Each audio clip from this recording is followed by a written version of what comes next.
Hi மக்களே, இன்னைக்கு நம்ம பார்க்க போகிறது ட்ரிஸ்லிச்சஸ் கேக், அதாவது ரோஸ் மில்க் ட்ரிஸ்லிச்சஸ் கேக்குங்க. இதில் பாதாம் மில்க் வச்சு செய்யலாம், ஆனால் இன்னைக்கு நான் ரோஸ் மில்க் வச்சு செய்ய போகிறேன். ஸோ அதுக்காக கேக் பேட்டரை ப்ராப்பராக அடித்து எடுத்துட்டு, ரோஸ் மில்க் கேக்குன்றதுனால நான் லைட்டாக rose colour liquid gel colour நான் இதில் யூஸ் பண்ணியிருக்கேன்.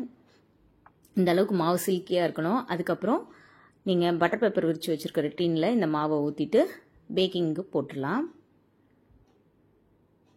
ஸோ இது பேக் ஆகிட்டுருக்கு. இந்த நேரத்தில் விப்பிங் க்ரீம் ரெடி பண்ணிடலாம். விப்பிங் லிக்விட் எடுத்து நல்லா பீட் பண்ணும்போது ஒரு 20 மினிட்ஸில் ஸோ இந்த மாதிரியான பர்ஃபெக்ட் விப்பிங் க்ரீம் ரெடி ஆகிடும். இதுக்கு நான் தனியாக ஒரு வீடியோ போட்டிருக்கேன், பாருங்கள்.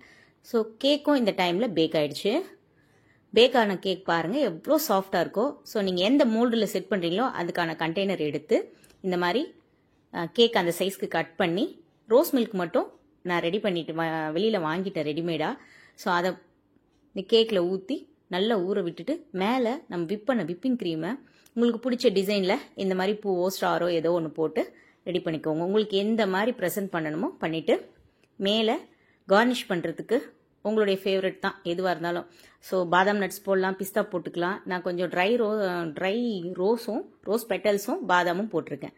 ஸோ சூப்பரான யம்மியான ரோஸ் மில்க் ட்ரிஸ்லிச்சஸ் கேக் ரெடிங்க.